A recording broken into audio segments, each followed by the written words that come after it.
আসসালামু আলাইকুম রহমতুল্লাহি ওয়া সব ধারণা মানুষের ঠিক হয় না, বুঝছিস?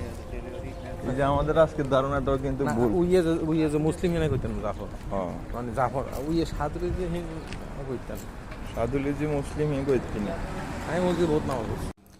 আসলে আমাদের ধারণা সবসময় ঠিক হয় না, তার প্রমাণ আজকে আমরা পাইলাম।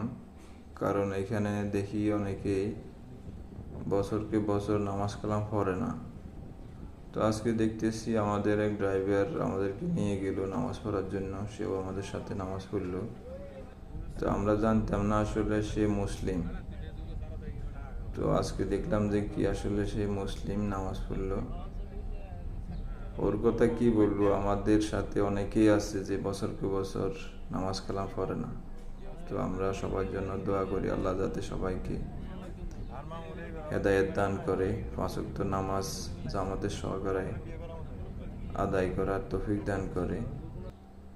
আসলে বিদেশে আমাদের যারা নামাজ পড়তে চায় অনেক অনেক টাইম আছে, কিন্তু তারপরেও আমাদের অনেক ভাই আছে যারা নামাজ পড়ে না। আল্লাহ সবাইকে নামাজ পড়ার তৌফিক দান করুন।